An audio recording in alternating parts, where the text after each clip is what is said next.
아니면 참석한 사람은 손해볼 이유가 없죠. 그래서 가신 분은 가셨더라도 남은 사람이 제대로 우리가 예배에 동참해서 은혜 받아야 된다, 이런 확신.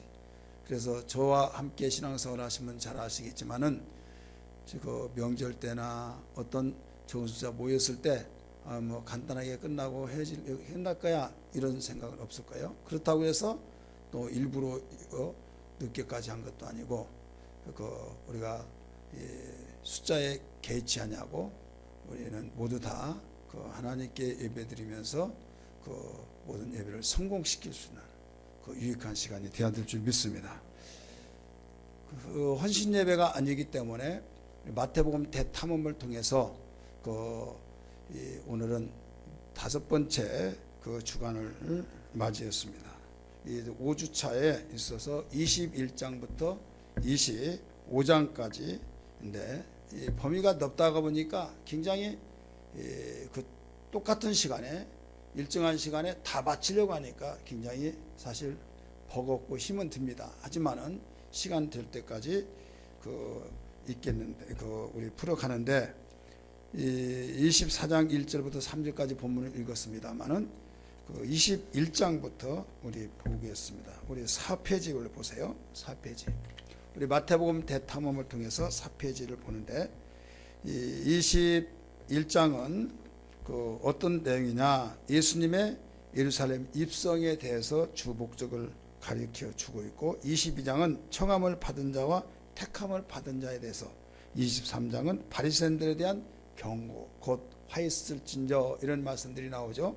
24장에는 마지막 될 일, 신약 성경에서 복음서의 요한계시록이라 할 정도로 이 말세에 대해서 나온 말씀이 24장입니다. 그 다음에 25장에는 깨어 있어야 된다, 이런 측면에서 가르쳐 주신 말씀입니다. 이렇게 이 방대한 5장까지 우리는 비추면서 이 마태복음을 탐험하는데, 특별히 21장 예수님의 예루살렘 입성에서 우리 비춰보면 성경 공부는 보세요. 문제 1번에서 고난, 순환 주간의 첫째 날에 이루어진 사건 중 본장에 언급되어 있는 두 사건의 의미는 무엇입니까? 이렇게 나오죠. 여러분, 이 예루살렘의 고난 주간이 시작되는 첫 번째 날이에요. 그러니까 주일날을 첫째 날이죠. 주일날이 첫째 날입니다.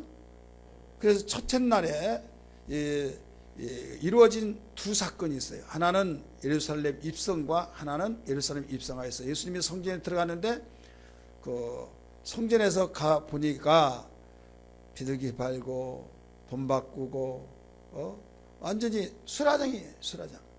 하나님의 성전이 완전히 도깨비시장이 됐다 이거예요. 그래서 예수님은 노끈으로 채찍을 만들어서 상을 엎으시고 다 몰아내면서, 너희가 하나님의 성전을 강도의 소굴로 만들었냐 하면서 이사야 성경에는 말씀을 인용해서 내 아버지, 내 집은 만민이 기도하는 집이라 라고 했는데, 이게 뭐냐 하면서 막 얼마나 이단치면서 예수님이 호통치시는지, 저런 자가 누구길래 저렇게 미친 과기 짓 하느냐 할 정도로 이게 된 거예요. 자, 오늘 여기서 예루살렘 입성을 해서 두 가지 사건이, 첫째는 무슨 사건이라고 그랬어요? 예루살렘 입성하신 왕으로서 스가랴 선지자가 예언했죠. 어린 나귀 새끼를 타고 왕이 입성하신다. 그 말을 이루기 위해서 예수님은 체면에 구겨진 가운데 있더라도 나귀 새끼를 타고 입성하신 거예요. 여러분, 우리는 그냥 막연하게 나귀 새끼를 타고 입성하셨다니까 그런가 보다 하지는데, 나귀는 말보다 적습니다. 나귀 새끼를 탄다는 것은 사람이 나귀의 등어리 딱 올라타면 다리가 닿겠어요, 안 닿겠어요?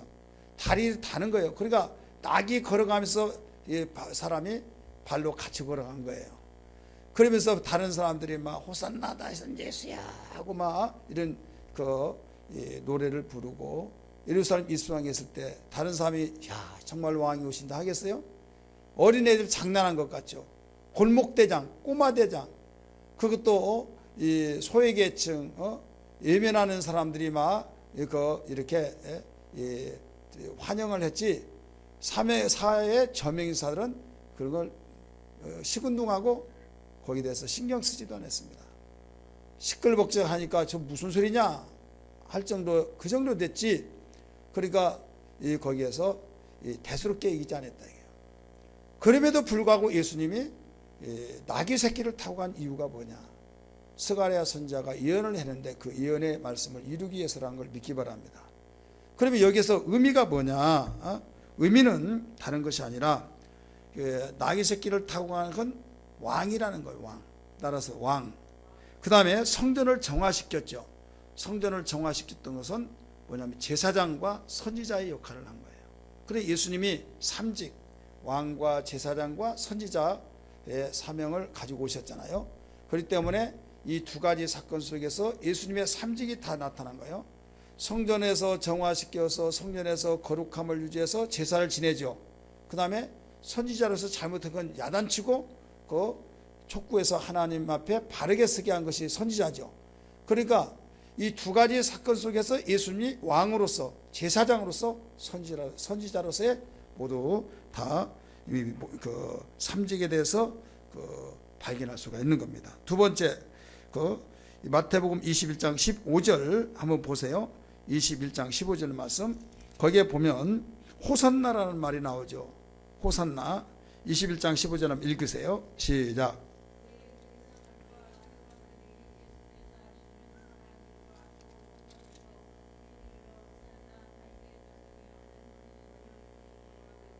아멘. 여러분 호산나 이렇게 나오죠. 호산나가 무슨 뜻이에요?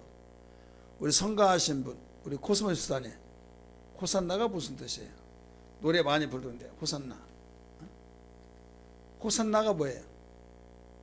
우리 김정숙 사모님 성가대만 한번 부르볼게요. 호산나 찬송 많이 하잖아요. 호산나 뜻이 예? 예, 내가 그럴 줄 알았어요. 틀렸어요. 호산나가 무슨 뜻이에요? 예, 구원하소서. 따라서 구원하소서. 그러니까 호산나 다윗의 아들 예수여. 여기선 다윗의 아들 예수여 우리를 구원하소서. 이게 그러니까 왕만이 힘이 있잖아요. 왕이 구원할 힘이 있다 이게. 그래서 그 메시아를 기다리고 있는 가운데 왕으로 모시면서 이 외침을 하게 된 겁니다. 세 번째, 무화과 나무의 저주 사건이 무슨 교훈을 주고 있습니까? 무화과 나무를 저주했죠. 잎사귀가 무성했을 때 혹시 저기에는 열매가 있지 않나 해서 가봤는데 열매가 없으므로 너는 영원토록 사람이 내게서 열매를 따지 못할 것이다 했는데 죽어버렸다 이거예요. 그래서 저주하신 무화과 나무 죽었다. 여기에서 무슨 교훈을 주고 있느냐? 자, 여기서 무슨 교훈을 주고 있습니까? 대부분 열매 없는 자는 망한다, 저주받는다 이런 교훈을 주고 있다 이렇게 생각하고 있어요. 그러나 우리는 그런 측면도 분명히 말이 맞지만은 우리 넓은 의미에서 보면 이 사건을 대화를 나누고 서로 질문을 주고받고 예수를 궁지에 몰아넣으려고 하는 유대인들이 있잖아요. 유대인들이 있을 때 예수님이 그 사건을 만드신 거예요. 뭐냐면 예수님이 시장하면 못 참겠습니까? 전능자가. 그런데 잎사귀가 무성한인데 거기에 찾아가서 혹시 열매가 있을까? 그런데 무화과 나무 때가 아니라고 그랬죠. 열매 때가 아닌데도 불구하고 열매를 요구하신 것은 잘못이잖아요. 그런데도 불구하고 열매가 없다는 것 때문에 저주를 하셔서 말라버렸다. 여기서 주는 교훈이 있어요. 의미가 있어요. 자, 유대인들은 율법을 믿습니다. 율법을 섬깁니다. 율법을 지켜서 산다는 것을 가지고 율법, 예형적인 것, 그 예형적인 것을 철저히 의지하고 화려합니다. 화려하는데 그 화려함 속에 열매가 있어야 할 때 열매는 없다 이거예요. 그러니까 무화과 나무가 이스라엘 백성들인데 유대인들이 율법을 믿고 섬겨서 율법대로 산다고 몸부림치고 경건의 모습을 있지만은 그 속에서 무엇을 찾느냐? 열매를 찾는다. 율법의 예형적인 모습은 있는데 율법의 근본적인 정신 이건 없다 이거예요. 그래서 저주하신 것이다 이거예요. 그러므로 예수 그리스도 하나님이 보내셔서 그 아들 예수를 믿어야 구원받는다 라고 하는데 그것은 다 깡그리째 무시해버리고 율법 하면서 오신 예수를 저주하고 미워하고 죽여야 된다고 하고 막 이러니 도대체 저들이 아는 거냐 모르는 것이냐. 잎사귀는 무성하듯이 율법 하나님이신 말씀이잖아요. 그 말씀을 잘 지키려고 몸부림치는데도 정작 하나님 보신 아들 예수는 학대하고 저주하고 있으니, 그래서 무화과나무 사건을 딱 도입하셔서 열매 없는 것을 저주하시고 여기서 가르쳐 준 거죠. 그러니까 우리는 이 무화과나무 때가 아님에도 불구하고, 열매를 거둘 수 있는 그 때가 아님에도 불구하고 이미 무성하다고 한 그것 때문에 혹시 열매가 있지 않나 해서 찾아가셨지만 열매가 없는 걸 아시고 저주하셨다. 율법으로 예형적으로 그렇게 잘 믿고 섬기고 그런 것 같지만은 그 속에서 열매를 찾으신데 율법의 근본적인 의미를 잊어버리고 예형에 치우치는 그들, 근본적인 건 뭡니까? 율법의 약속의 예수가 오셔서 메시아를 맞이하여 그 예수를 믿는 겁니다. 율법은 예수를 만나게 해준 약도와 주소 같은 걸 믿기 바랍니다. 그러면 예수님이 오셨으면 예수를 영접해야 하잖아요. 근데 영접하지 않고 예수를 죽이려고 하고 예수의 말을 책잡으려고 시험하기 위해서 계속 그렇게 하고 있으니 예형이 풍성한 무화과나무 잎사귀가 풍성한 것 같고 실제로 열매는 없는 그 모습을 보여주고 있는 겁니다. 이해가 되시면 아멘 하시기 바랍니다. 여기서 무화과나무 그 사건 속에서 두 가지를 가르쳐 주셨어요. 그 사건은 딱 끝나버린 것이 아니라 이 믿음에 대해서 하나는 가르쳐 주고 하나는 기도에 대해서 가르쳐 주셨어요. 따라서 합시다. 무화과나무 사건 속에서 두 가지 사건을 가르쳐 주셨다. 여러분 읽어보시면 아시겠지만은 이 무화과나무 사건 속에서 두 가지 사건을 한번 가르쳐 준 사건 보세요. 21장 20절에서 22절 보세요. 21장 20절.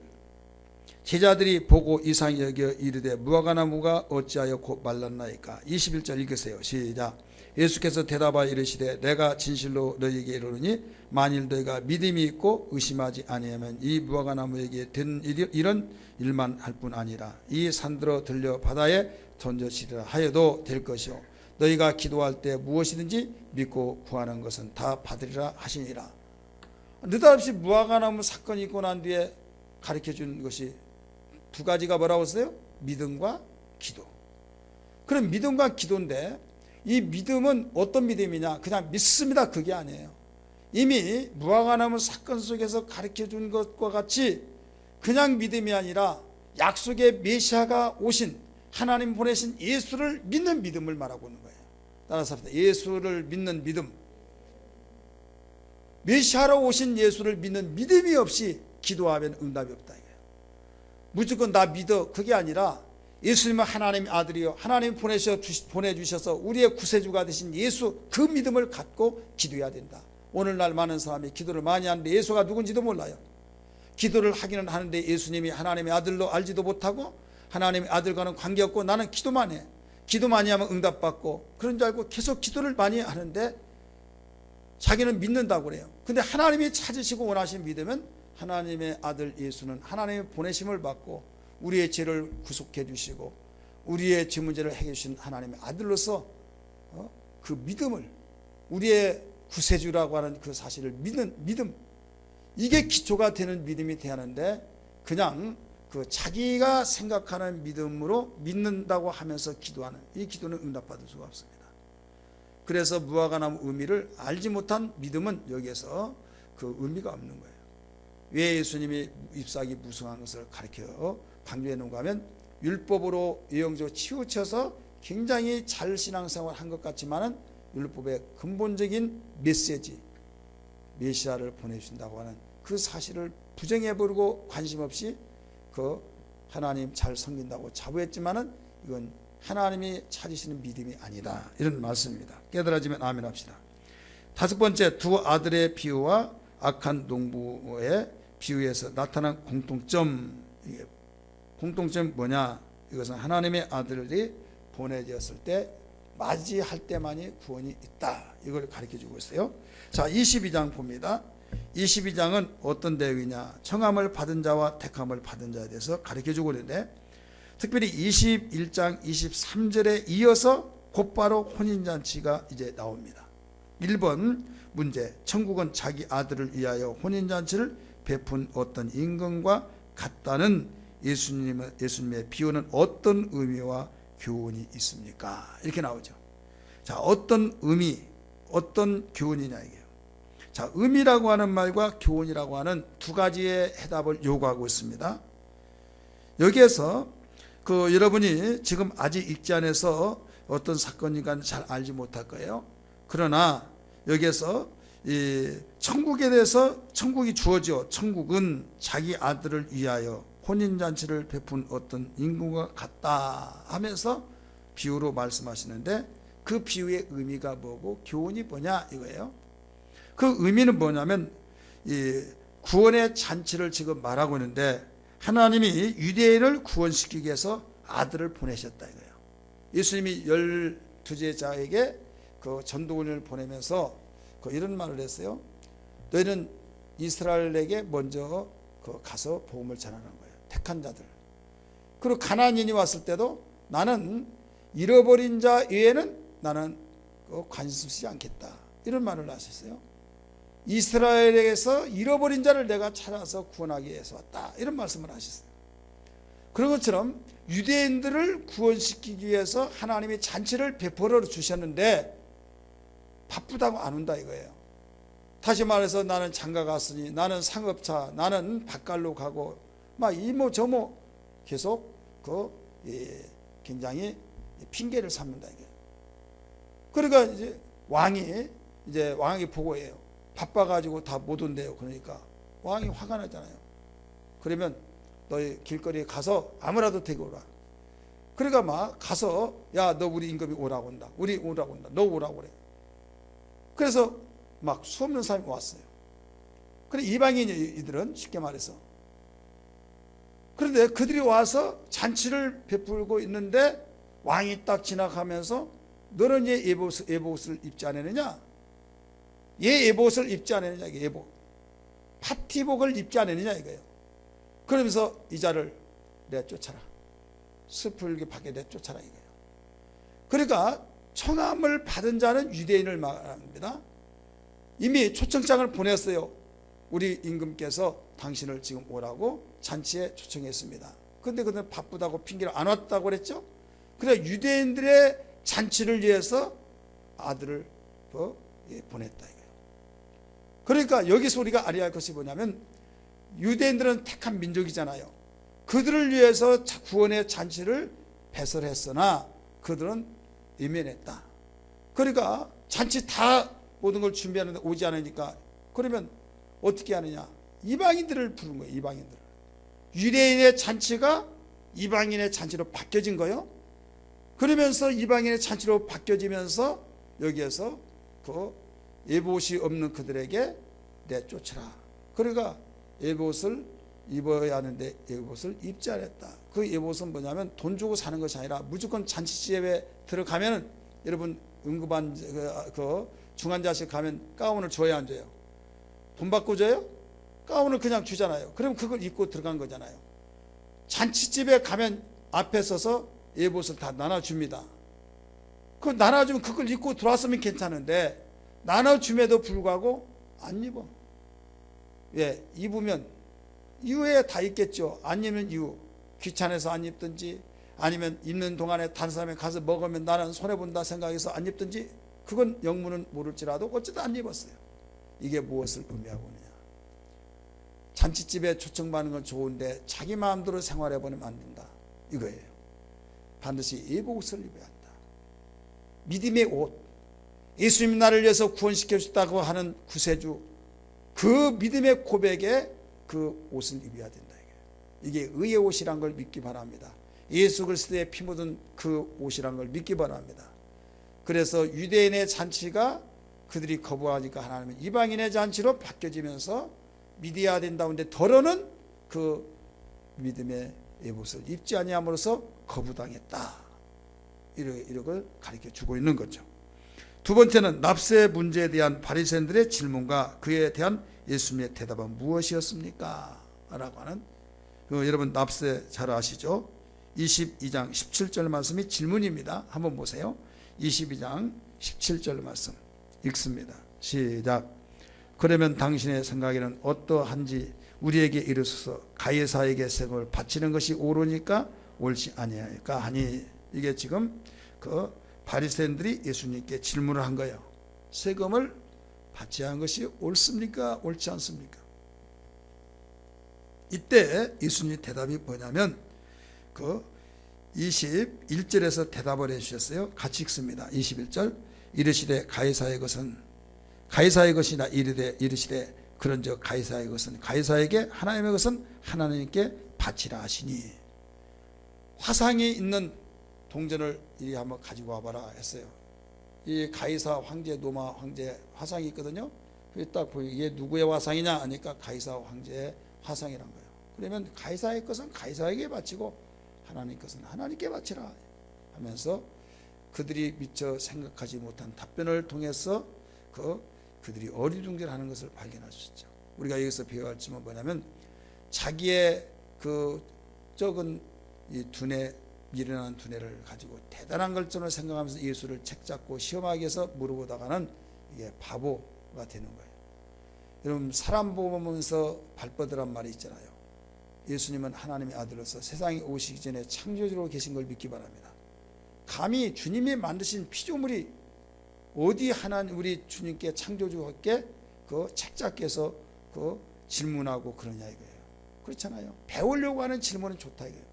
근데 시험하기 위해서 얼마나 아는가 테스트하기 위해서 이 시험적인 질문이라는 것은 있을 수가 없는 거예요. 그러니까 번번이 그런 시험을 하기 위해서 책잡기 해서 질문하다가 깨지는 일들을 많이 볼 수 있어요, 없어요? 있죠. 우리는 겸손해야 될 줄 믿습니다.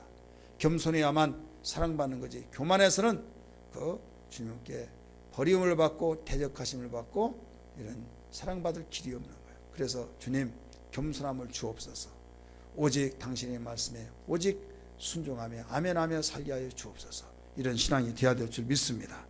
그 다음에 그 4번 문제 보세요. 율법 가운데 어느 계명이 가장 큽니까? 3번 안 했죠? 3번 들어갑니다. 22장에 본장 22장 22절 33절의 사건에서 사두개인들의 질문은 무엇을 가리키며 그 질문에 대한 예수님의 대답의 의미는 무엇입니까? 이 사건에 그 어떤 내용인가 하면 실형제가 있는데 형수가 죽었을 때 동생이 형수에게 들어가서 살고 또 동생이 죽으면 또 살고 해서 7 형제가 한 형수에게 다 들어가 살았는데 죽어서 부활이 있다고 하니까 그 부활이 있다고 한다면 그 여자는 누구의 아내가 됩니까? 이런 내용이에요. 그러니까 이게 질문을 했는데 이 질문이 무슨 질문이냐? 말하면 복잡하죠. 간단하게 말해서 계대 결혼 질문입니다. 따라서 계대 결혼.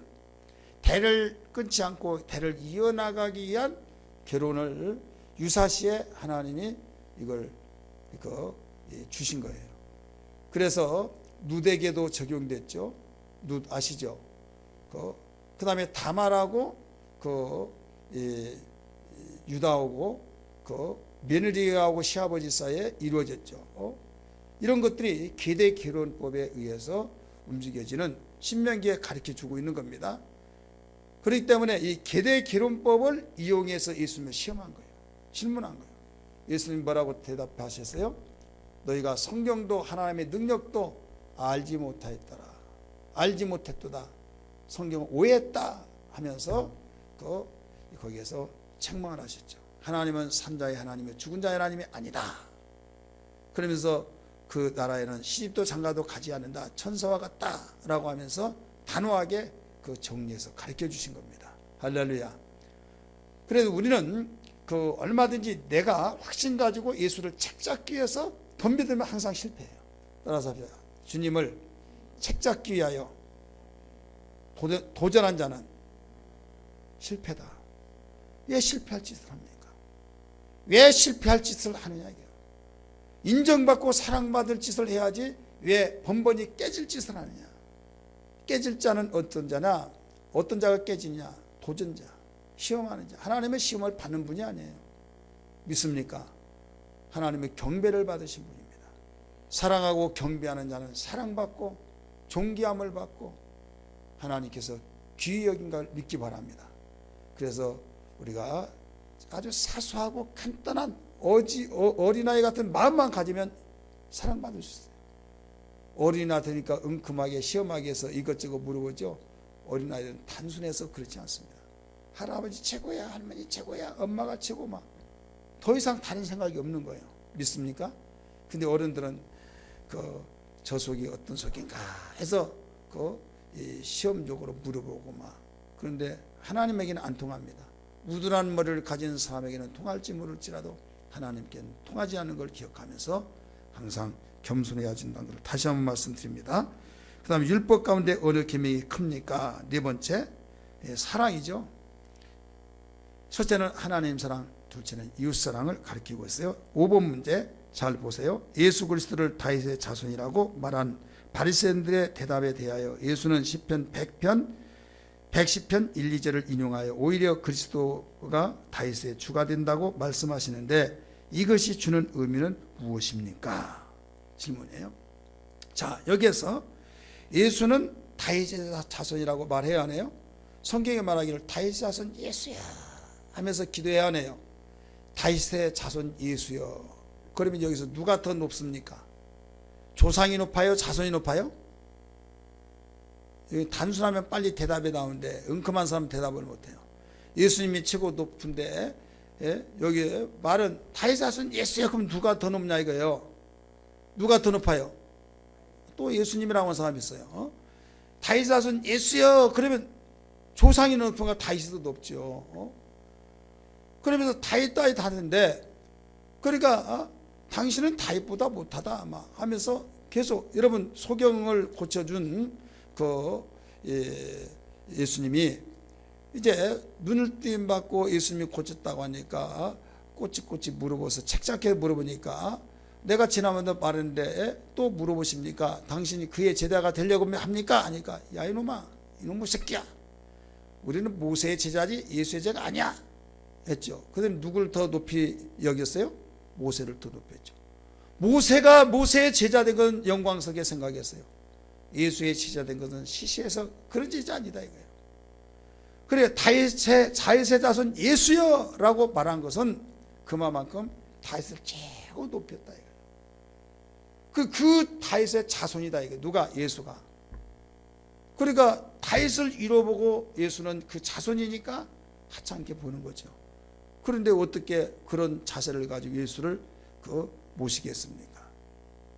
이때 예수님이 시편 110편의 1절 2절을 인용해서 가르치십니다. 한번 읽어볼까요? 110편 1절 2절 110편 1절 2절 자 먼저 찾으셨으면 읽습니다.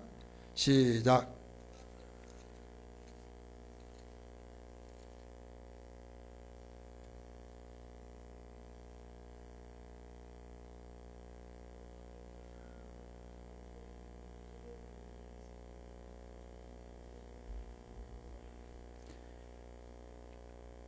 아멘.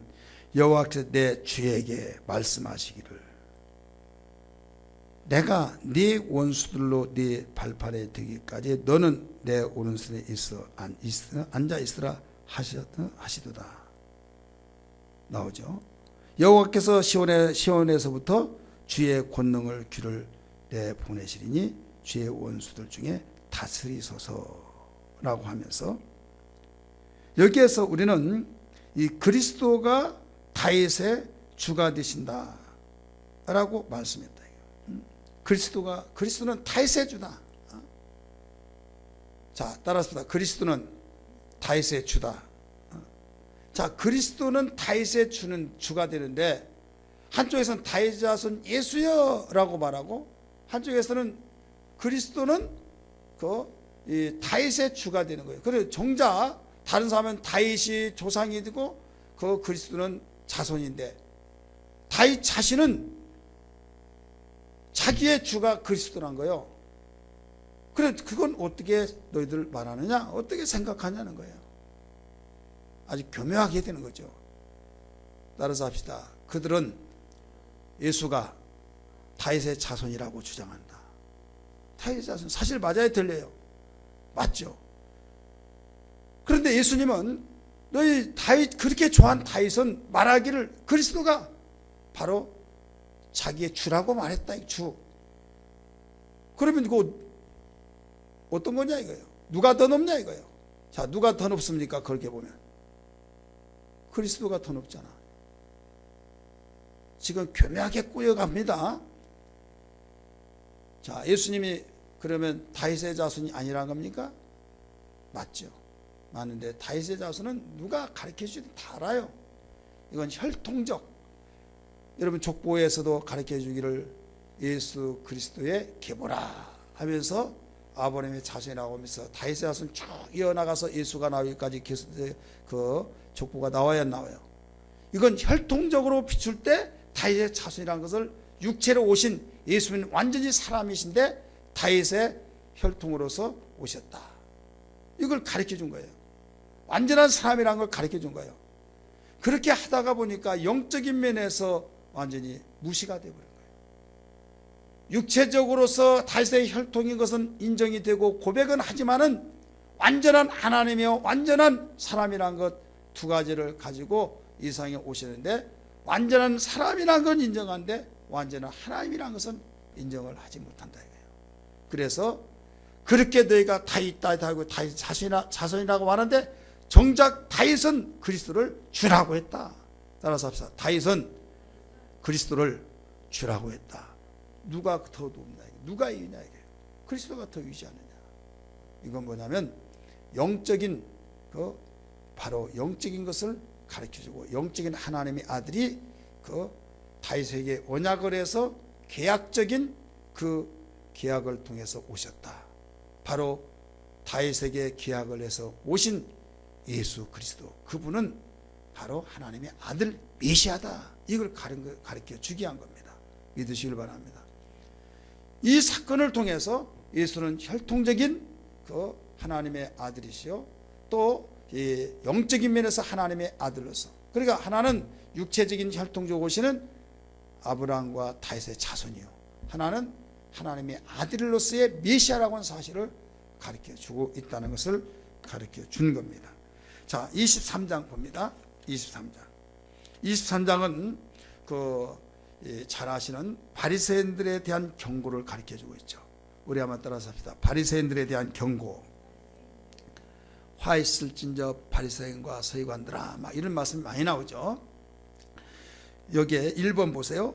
예수님의 말씀 중 서기관들과 바리새인들이 모세의 자리에 앉았으니라는 말씀의 의미는 무엇입니까? 23장 보세요. 23장 1절 말씀부터 시작. 이에 예수께서 무리와 제자들에게 말씀하여 이르시되 서기관들과 바리새인들이 모세의 자리에 앉았으니 그러므로 무엇이든지 그들이 말하는 바를 행하고 지키되 그들이 하는 행위는 본받지 말라. 그들은 말만 하고 행하지 아니하며 이런 나오죠. 자, 여기에서 이 모세의 자리는 뭐예요? 모세는 율법의 최고의 권위자죠. 율법을 선포한 자예요. 모세는 율법을 선포하고 율법을 가르친 자입니다. 그러니까 서기관과 바리새인들이 율법을 선포하고 율법을 가르치는 모세와 같은 권위를 가지고 율법을 모두 선포하고 가르쳤다 이거예요. 거기에 앉아서 이 율법의 권위자로 활동하고 있지만은 그걸 책망하셨어요. 그래서 주님이 뭐라고 말씀하시느냐?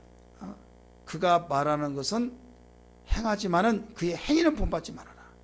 따라서 그의 가르친 것은 행하지만은 행위는 본받지 말아라. 자기들도 지키지 아니하면서 행하라고 할 때 그 행위, 외식하는 행위, 가면을 쓰는 행위, 하지도 못한 것을 자기들은 하지 못한 것을 하라고 한 것, 그런 행위는 본받지 말아라. 그런데 그 내용 자체는 또 행해야 된다. 할렐루야. 예를 들어 이런 내용이 있어요. 자, 목사님이 내가 볼 때 존경심이 안 가. 여러분 존경심이 간 사람은 어떤 사람이에요? 말과 행동대로 행하고 또 모범이 되어진 사람들은 다 존경하죠. 그렇습니까? 안 그렇습니까? 정말 모범을 보이면서 이렇게 하는 것이다. 삶을 보여주면 존경하지 말라도 존경해. 근데 가르치는 참 잘 가르치는데 자기는 안 해. 그러면 존경심이 있겠어요, 없겠어요? 위선자야 이렇게 할 수밖에 없어요. 그러면 그걸 말을 누가 듣겠어요, 안 듣겠어요? 자, 듣겠어요, 안 듣겠어요? 자, 이 사건하고 똑같은 거예요. 그럼 들어야요, 안 들어야요? 어려운 말입니까? 가르치는 성경 몇 장 몇 장 봅시다. 다 찾아서 하면서 다 가르쳤어요. 성경에는 다 맞아, 꿰뚫었어요. 잘 가르쳐요. 근데 자기는 안 해.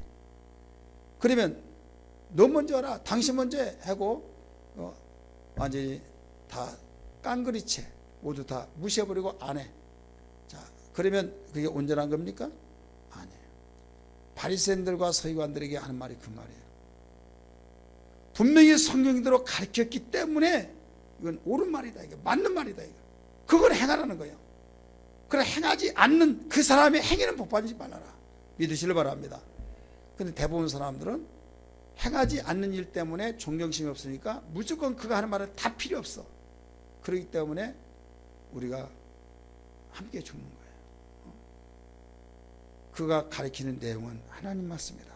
그러나 그분이 하지 않은 것, 그분이 잘못한 거지 하나님 말씀이 잘못한 거 아니다. 11조에 대해서 예수님이 가르쳐줬죠. 바깥과 근처와 해양의 11조는 한데 너희가 의와 신과 의를 버렸다, 이런 말이 나오잖아요. 의와 인과 신을 버렸다. 그럼 예수님이 이것도 행하고 저것도 버리지 말아야 할지니라. 예식하는 그 행위, 바로 예식하면서 가르쳤던 11조, 그건 하라 이거예요. 하지만은 저것도 버리지 말라. 그러니까 하나님 말씀은 아무리 가르친 사람이 행위가 잘못됐더라도 그 내용은 너희들이 지켜야 된다, 이걸 일러주신 겁니다. 두 번째 문제, 본장에 언급된 화 있을진저라는 말, 곧 저주하신 말이 몇 번 언급되었으며 누가 누구에게 말씀하셨습니까? 자, 여러분 아직 읽어보지 않기 때문에 셀 수도 없고, 세다 보면 또 시간도 가고, 그래서 여러분 상식적으로 설교 시간 잘 들은 사람은 아실까요? 몇 번 말씀하셨습니까? 화 있을진저 몇 번이에요? 예수님 팔복하고 여기하고 팔복 8가지 복이고 또 몇 가지 저주. 자, 몇 가지 저주요? 예? 몇 가지 저주예요? 예수님 팔복을 8가지 복을 말씀하셨어요. 바리새인들에게 몇 가지를 저주하셨어요? 예? 아니, 왜 대답을 못해요? 그럴 때 딱 이렇게 뭐라고 하면요, 8가지 그런 사람이 있어요. 근데 7가지입니다. 7가지. 여기 화라고 하는 것은 그 원문에 보면 저주라고 하는 저주.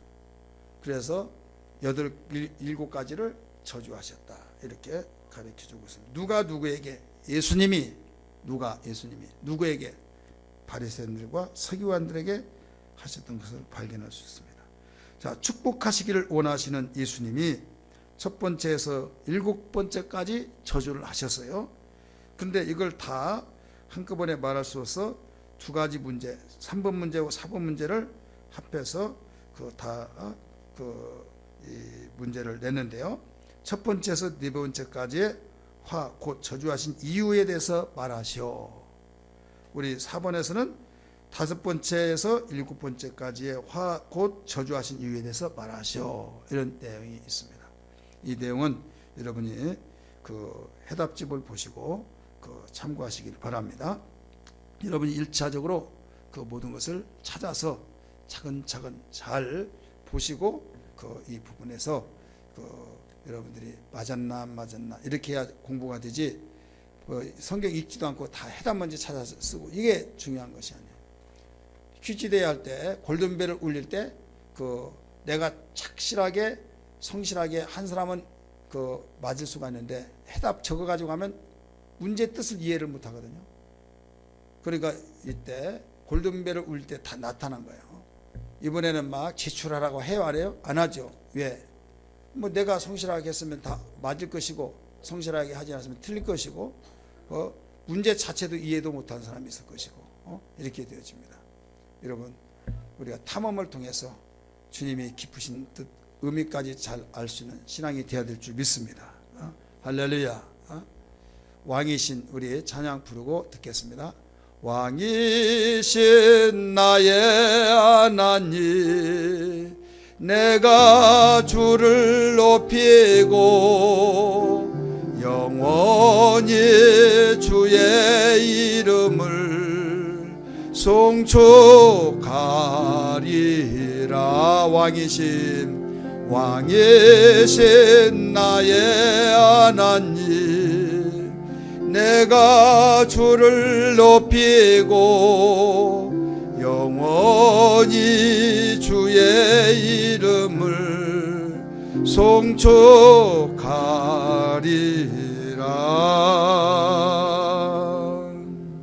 아멘. 우리 5번 문제 봅니다.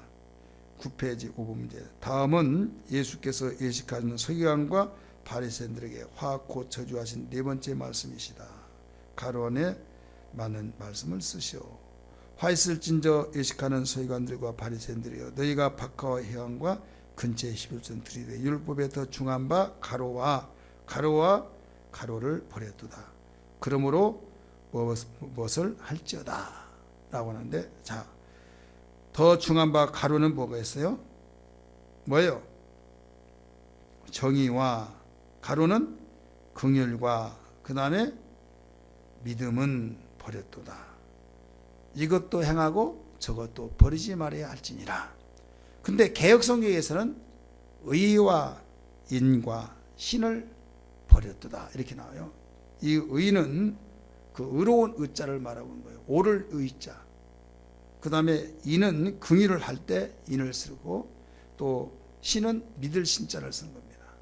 그러니까 우리가 그 바리새인들이 행하고 열심히 행했는데 하나님이 오르신 공의로우신 것을 저버리고 그냥 열심히 행하기만 하고 있는 거예요. 의미도 없고. 그 다음에 하나님의 긍휼하심을 따라서 은혜 주신다는 것도 저버리고 무조건 하나님이 약속하신 믿음을 가지고 해야 하는데 그냥 그들이 거기에는 관심을 하다 보니까 굉장히 하나님께서 비우상한 거예요. 비우상하다고 그러려면 때려치워버려 하지마 하는 것이 아니라 그래도 하라 이거예요. 이것도 행하고 저것도 버리지 말아야 할지니라 믿으시기 바랍니다.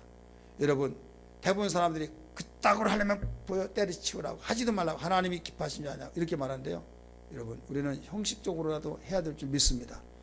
이왕에 하는 거 의와 인과 신을 가지고 할 때 하나님이 영광 받으신 걸 믿기 바랍니다. 가령 주일 억지로 왔어. 그럼 억지로 하면 때려치워버리고 오지도 마라. 그러면 되겠어요? 억지로 오더라도 잘 왔어요, 안 왔어요? 왔어. 이왕에 온 거 우리가 하나님 사랑하는 마음으로 와야 더 하나님이 기뻐하실 거 아니야. 여러분 자녀 학교 다니기 싫다고 해서 그러려면 때려쳐 다니지 마. 등록금 할거. 그러면 안 다니면 어떡해? 그래도 학교 다니라고 하면서 학교만 다니라. 그러면 나중에 어느 순간에 그 마음이 돌이켜져서 내가 왜 이렇게 다녔나 하면서 생각이 바뀌어지는 순간에 그는 다시 새롭게 출발할 수 있는 걸 믿기 바랍니다. 그래서 연결고리는 계속 이어나가야지 끊겨지면 안 되는 거예요. 전도할 때도 성경 공부하는 것도 새벽 기도도 성경을 읽는 것도, 여러분 때로는 성경 읽으면서 어떤 사람이 그래요. 목사님 뭐가 뭔지 하나도 모르는데 꼭 읽어야만 됩니까? 갈등이 일어나요. 여러분 그럴 때가 있습니까? 없습니까? 읽더라도 무슨 의미인지를 몰라요. 신약성이 좀 알겠는데 구약성 잘 알지 못하겠어요. 그러니까 차라리 안 읽는 것이 낫지 않나 이런 갈등. 그건 아니에요. 그래도 읽어야 해요. 아멘 합시다. 그래도 읽어 나가야 된다. 그 좋은 습관을 만들어내기 위해서 읽어야 해요.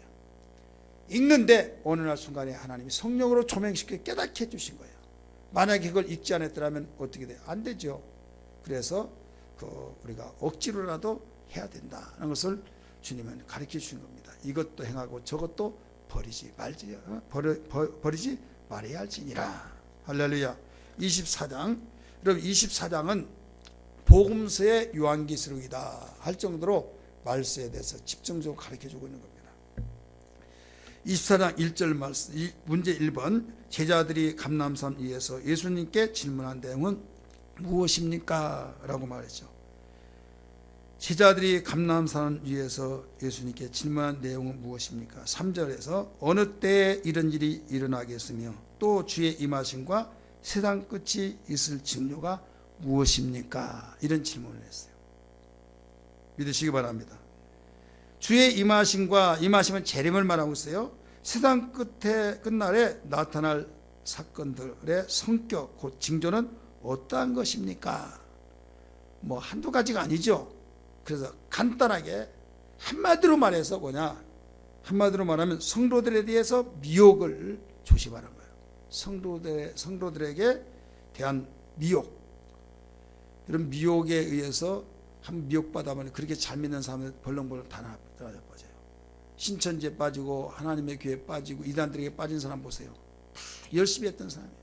미혹받으니까 막 팍 넘어져 버려요. 어떤 사람은 장경동 목사님 아시죠? 대전에 그 장경동 목사님 그 교회 다니면서 그분이 주례해서 그 신앙생활하고 목사님이 해외 여행 갈 때도 그 같이 따라가서 비행기 싹도 되고 막 그 열심히 했던 분이 돼요. 그렇게 열심히 했던 분이 신천지에 빠져가지고 완전히 그래서 그 아들들 며느리가 그 막 잘못됐다고 하면요, 야 나도 처음에는 그랬는데 들어보면 그렇지 않더라. 내 속에는 것이 뻥 뚫리더라. 너 알지 못하면 그런 소리 하지도 마라.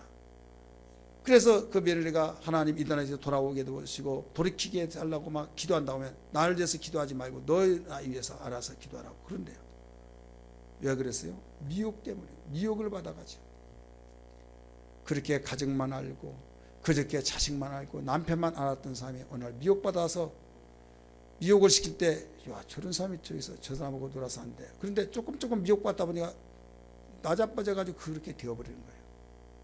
따라서 합시다. 신앙도 마찬가지다. 신앙도 미혹받으면 그렇습니다. 그래 절대로 미혹받지 않도록 조심하라는 거예요. 이게 한마디로 말해서 미혹받지 말아라 이거예요. 4절에서 가르쳐 준 거예요. 근데 미혹받는 것이 구체적으로 말한다면 몇 가지로 나눠서 볼 수 있는데, 첫째는 종교적인 미혹. 그 종교적인 미혹 5절에서 난리와 전쟁 속에서 미혹 6절 7절, 천재지면에서 미혹 7절, 민심이 흉흉한 데서 미혹. 사람들이 막 민심이 흉흉한데 잘해주면 거기에 넘어가 버린다 이거예요. 어떤 사람이 이단에 넘어가가지고 돌아오라니까 내가 어렸을 때 나를 비아냥거리고 나를 거들떠보지 않는데 이단이든 뭐 나는 그 관계없다. 그들이 나를 살려냈다. 그분이 얼마나 따뜻하게 잘해준다 모른다 라고 하면서 나중에 할 말을 막아버린다 이거예요. 그런 사람이 주변에 있어요 없어요? 내가 어려운 당할 때 나 좀 도와달라고 하더라도 아 저 사람이 이래 하면서 예면했는데 거기같이 따뜻하게 해준 데가 없다 이거예요. 미혹받은 거죠. 민심이 흉흉할 때 우리를 미혹하는 역사들이 많이 있어요. 그래서 그런 데서 조심하라 이거예요. 그 다음에 거짓 선지자들의 미혹. 하나님의 사람이요 하나님 잘 믿고 또 어떤 사람 목사님들 주의종들 기름 부어서 하나님이 세웠다고 하고 열심히 있다고 한 사람 대단하다고 한 사람 그들로부터 미혹을 받아요. 내가 아무리 잘한다 저분이 저런데 하면서 영향을 받고 미혹받는다. 하나는 불법이 상행해요. 불법이 상해가 사랑이 식어지고 막 그러니까 뭐 어떻게 하냐면 세상이 이러지 별 수 없지 해가지고 그냥 거기에 휩쓸려 넘어가는 거예요. 이렇게 우리를 미혹하고 있다. 그래서 미혹을 받지 말거라 이런 내용들입니다. 믿으시길 바랍니다. 주님이 제자들의 질문 속에서 주의 임하심과 또 세상 끝이 있을 징조에 대해서 말했다고 그랬죠. 3번 문제, 예수님은 세상 끝이 언제 온다고 했습니까? 그리고 그리스도의 재림의 모습은 어떤 것입니까? 라고 여기서 질문을 합니다. 세상 끝이 언제 오냐? 복음이 세상에 다 전파될 때 온다고 그랬어요. 따라서 복음이 세상에 다 전파될 때, 복음이 지구촌에 모두 전파될 때 오신다. 그래서 여러분 한 가지 주의할 점이 뭐냐면 전파와 전도하고는 달라요. 전파는 그냥 쏘아서 퍼져나가게 만든 거예요. 전도는 그 사람을 이끌어서 앉혀놓고 예수님 믿게 하는 거예요. 그러나 전파는 예수를 믿을 수 있도록 모든 것을 본인에게 믿을 수 있도록 모든 이제 공은 그들에게 넘어갔으니까 너희들이 이제 알아서 받아들이라. 나는 책임 없다 이거예요. 쉽게 말해서. 그래서 전파는 선포적이다고 한다면 인도는 설득해서 어떻게 해서라도 구원시켜서 끄집어 나오게 그럼 하는 거다 이거예요. 그래서 성경은 세상에 복음이 전파되어서 세상 끝까지 복음이 전파될 때 그제야 끝이 오리라 이렇게 나오거든요. 한 가지 중요한 것은 인공위성을 쏘아서 복음이 전파되는 거예요. 전도를 하기 위해서 발이 그 속에 닿지 않더라도 인공위성을 통해서 전파된다니까요. 이해되십니까? 지금은 여러분 뉴스 들었나 모르겠지만요, 어떤 기관에서 이제는 풍선을 떼어가지고 거기에서 그 인공위성 역할을, 인공위성은 항상 어느 제한적이잖아요.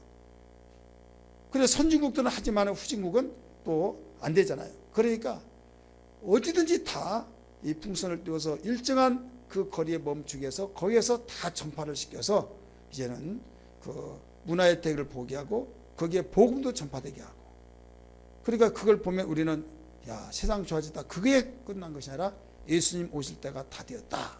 이것까지 우리는 감을 잡아야 될 줄 믿습니다. 예수님 오실 때가 다 되었다는 것은 세상 끝에까지 복음이 전파되고 있는 걸 알아요. 복음이 전파된 데가 마태복음 말씀입니까? 시작이 어디에서 시작했어요? 예루살렘에서. 한 바퀴 삥 돌아서 예루살렘의 각 동네까지 전파되면 이제 끝이 된 거예요. 지금 이스라엘 땅에 이제 다시 복음이 들어가고 있는 걸 믿기 바랍니다. 이건 무엇을 의미하고 있어요?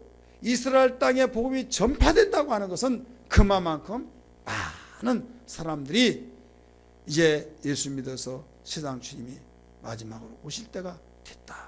이것을 알 수 있으니 우리가 예수님 오실 날을 우리가 준비하며 살아가야 될 줄 믿습니다. 그리고 주님의 재림은 어떻게 이루어지느냐? 어떻게 이루어지냐? 따라서 합시다. 번개같이. 번개가 어떻게 해요? 동에서 번쩍하며 서에서 번쩍, 같이 동시에. 동에서 번쩍하며 서에서도 번쩍하듯이 예수님이 순간에 와버린다. 이게 순간에. 1992년 10월 28일 날 예수님 오신다고 그래가지고 한국 사람이 예루살렘 동편에 예수님 오신다고 하니까 예루살렘까지 가가지고, 그럼 몇 시에 오냐 하니까 몇 시에 오신다. 그러면 시간이 각각 나라마다 다른데 어떤 시간이냐? 머뭇거리다가 한국 시간이다. 여러분, 그러니까 깨 있어야 된다. 그래, 한국에는 깨 있으면 다른 데는 잠자고 있어요.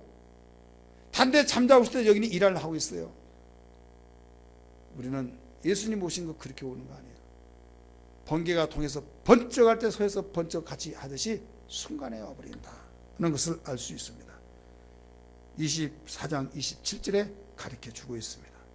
문제 4번 본문 28절에서 죽음이 있는 곳에는 독수리들이 모일 것이니라 하는 말씀의 뜻은 무엇입니까?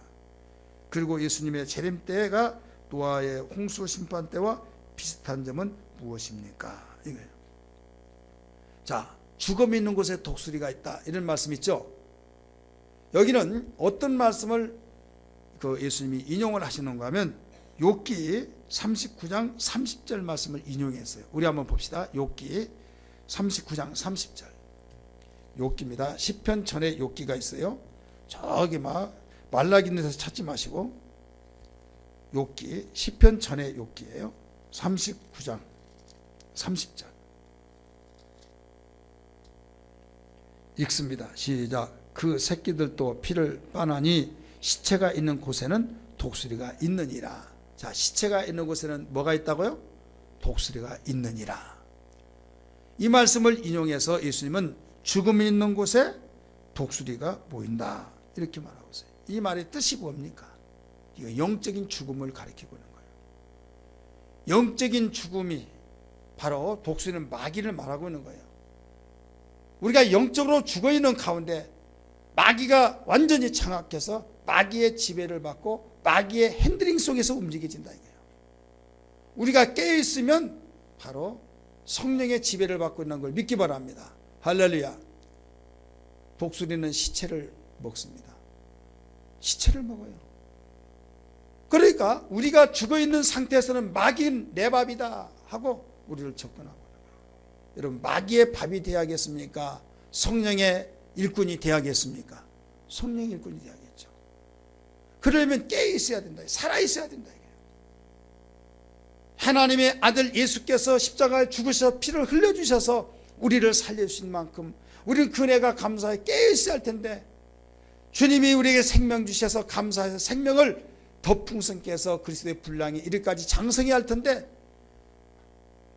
생명을 방치해버려서 이미 죽어있다고 한다면 누구만이 좋아하겠습니까? 마귀만이 좋아하는 거예요. 그래서 주님 오실 때 우리는 죽음 있는 그곳에 독수리가 있다고 한 것처럼 깨어서 성령이 함께 하셔서 우리를 부르시고 주님 오심을 알려줄 때 맞이할 수 있다는 걸 믿기 바랍니다.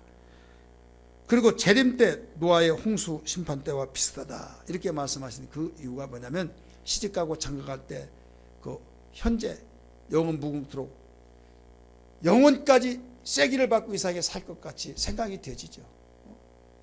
세상에 끝이 온다고 말했지만은 노아의 물심판을 통해서 40일이 지나면 바로 하나님이 이 세상을 쓸어버리고 물로 심판한다 아무리 말했지만은 시큰둥하고 오히려 그 사람이 이렇게 된 걸로 생각하고 있다.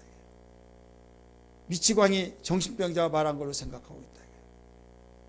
그러나 심판이 주어진 거예요. 이 세상 예수님이 오시면 끝이 난다.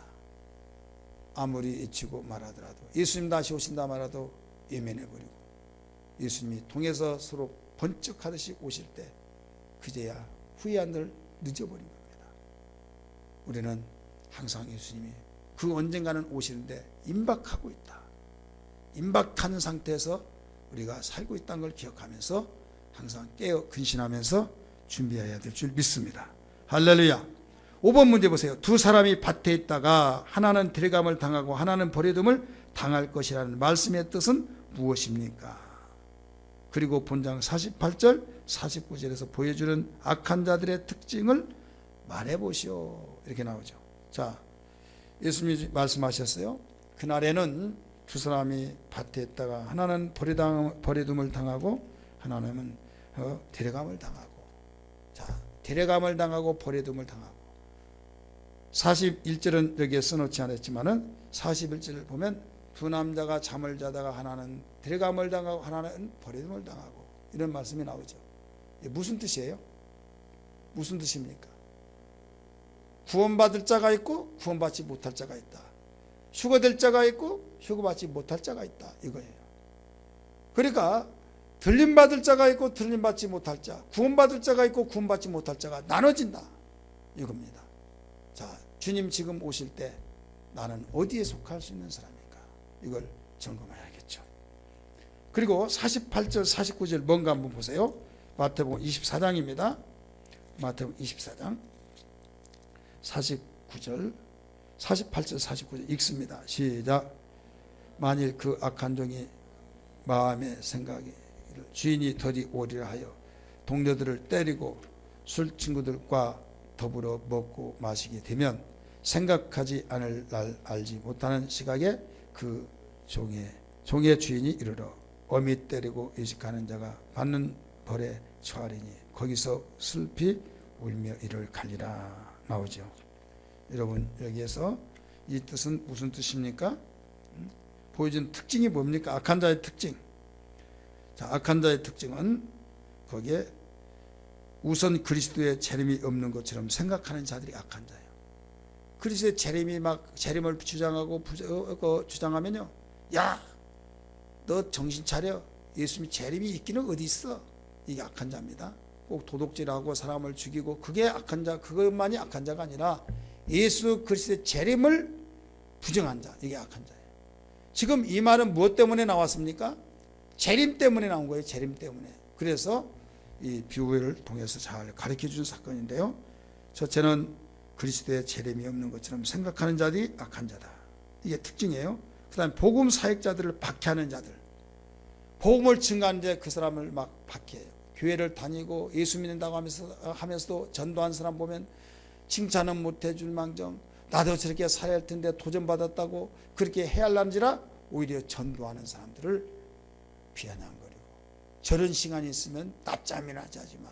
자기도 교회 다니면서도 그러는 거예요. 이게 악한 자입니다. 이게 악한 자의 특징이에요.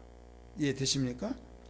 그리고 술 친구들과 더불어 먹고 마시는 자들, 죄 지는 자들하고 어울려서 굉장히 재미있게 산다고 하는 그들, 교회 다니면서도 예수 믿는다고 하면서도 세상 친구가 더 좋고 그들과의 재미있게 예수 믿는 거 너무 재미없어 무슨 재미로 사나, 이게 악한 자입니다. 오늘 여기에서 주님이 가르쳐주고 있잖아요. 그러므로 우리는 저 악한 종들처럼 살지 말고 재림신앙으로 무장하여서 술 취하지 말고 방탕하지 말아야 된다, 이것을 가르쳐주고 있는 걸 믿기 바랍니다. 할렐루야. 마지막 25장 말씀 봅니다. 25장 본문에 나오는 첫 번째 비유는 열처녀 비유와 중심 주제는 무엇입니까? 그리고 예수님과 교회의 관계를, 신랑과 처녀와의 관계를 설명하는 이유는 무엇입니까? 나오죠. 우리는 24장까지 우리 비춰봤습니다. 우리 25장은 여러분이 다 해줘 버리면 좀 싱겁죠. 25장은 여러분이 하시기 바랍니다. 25장. 그래서 25장에 세 가지 비유가 있어요. 자, 첫째는 무슨 비유예요? 열처녀의 비유. 두 번째는 달란트 비유. 세 번째는 양과 염소의 비유. 근데 이 세 가지가 모두 다 천국에 관한 겁니다. 따라서 합시다. 천국에 관한 거. 지금 예수님이 알으셔야 할 것은 시작과 끝을 잘 알아야만입니다. 나는 알파와 오메가요, 시작과 끝이다, 처음과 나중이다 말씀하셨어요. 자, 시작이 뭐였어요? 예수님이 시작이 뭐였습니까? 공생의 시작이 회개하라, 천국이 가까웠느니라. 마태복음 4장 17절. 예수님이 마지막 가르친 것이 뭡니까? 천국에 대해서 가르친 거예요. 시작도 천국에 대해서 선포하셨고 마지막도 마무리를 천국에 대해서 가르쳐 줬어요. 알파와 오메가가 됐어요, 안 됐어요? 됐죠. 마가복음에서는 뭐가 시작인 줄 아십니까? 귀신에 대해서 가르쳐 줬어요. 1장에서 가버나움 회당에서 그 귀신을 가르친데 막 하고 막 귀신이 떠나가는 역사, 귀신의 언급이 나옵니다. 마가복음 16장에 민자에게 이런 표적이 따르니 내 이름으로 귀신을 쫓아내며 하면서 귀신을 쫓을 것을 강조하면서 시작도 마무리도 귀신으로 여기에 시작을 가르치고 또 마무리도 그렇게 하시던 걸 믿기 바랍니다. 그래, 우리는 예수님이 가르친 것을 자세히 비춰보면 여러분 얼마나 시작도 확실하게, 매듭도 확실하게, 할렐루야, 천국에 대한 확신을 가르쳐서 회개하라, 천국이 가까웠느니라. 이제는 이 세상에 마지막으로 내가 가르친다 하시면서 천국은 하면서 마치 열천의 비유로 다 하시고 그 다음에 또 하면서 달란트 비유로 가르쳐 주시고 양과 염소로서 가르쳐 주면서 천국에 대해서 깨어 있으라, 이걸 일러주신 겁니다. 오늘 우리는 세상 살기 바쁘고 분주한 가운데서 느슨해지다가 보면 이 땅에 쐐기를 받고 영원 무궁토로 살 것처럼 생각하지만 아니다. 언젠가는 주님이 오실 때 다 손 놓고 주님이 심판하셔서 그분의 심판대로 갈라진 걸 믿기 바랍니다. 주님이 오실 때 들림받는 자가 있고 남는 자가 있고 구원받을 자가 있고 구원받지 못할 자가 있고 사랑받는 자가 있고 사랑받지 못할 자가 있고 주님께로부터 영광의 상급을 받을 자가 있고 참으로 부끄러워서 얼굴을 들지 못할 자가 있고 알고 있고 쭉저기가 있고. 여러분 어떤 사람이 되야겠느냐? 우리는 준비한 자가 되어서 사랑받고 영광스럽고 알고 기어 주님의 귀한 자가 다 되기를 주의 이름으로 축복합니다.